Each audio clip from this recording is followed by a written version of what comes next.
avez la parole. La question était de savoir qu'est-ce que vous faites pour éviter qu'il y ait frustration lorsqu'on va légiférer ou bien lorsqu'on va ratifier des actes qui vont donner une sorte de personnalité juridique aux aires protégées des communautés.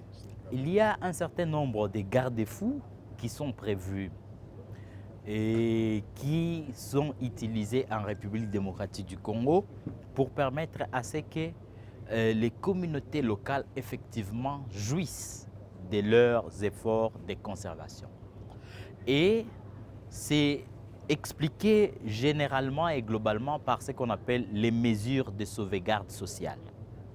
Et parmi ces mesures de sauvegarde sociale, il y a d'abord ce qu'on appelle le consentement libre informé au préalable, le clip des communautés, c'est-à-dire avant de faire quoi que ce soit sur les communautés, pour les communautés, il faut que les communautés puissent comprendre ce qu'on veut faire et comment on va le faire et en quoi est-ce que ces communautés vont bénéficier de ces actions. Il y a les mécanismes de gestion des plaintes qui sont en train d'être mis en place. Notamment, il y aura une stratégie appropriée de gestion des plaintes.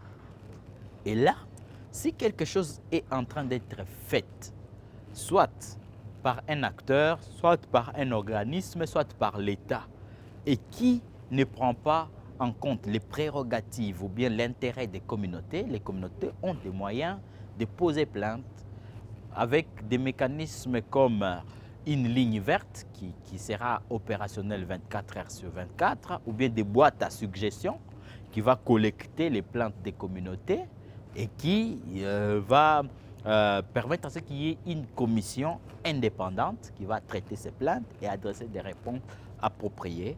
C'est des choses comme par exemple l'intégration du genre dans les actions de conservation de la biodiversité, parce que ce qui est en train d'être fait, ce n'est pas créer des choses nouvelles, mais c'est de reconnaître en fait les efforts des communautés dans la conservation. Ils font déjà la conservation, ils savent le faire, mais malheureusement ce n'est pas reconnu au niveau national d'abord et même international. Donc ce qu'on veut faire, c'est maintenant faire en sorte que les communautés d'abord comprennent que ce qu'ils font, c'est noble, c'est pertinent, c'est efficace, c'est apprécié.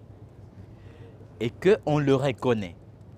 Et qu'on a la volonté maintenant de les accompagner pour que ça soit fait bien de manière pérenne et durable.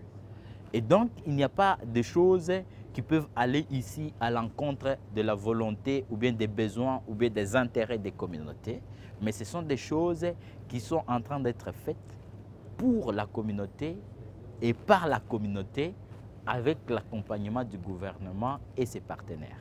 Merci. Voilà, je vous en prie. Dégagé de mon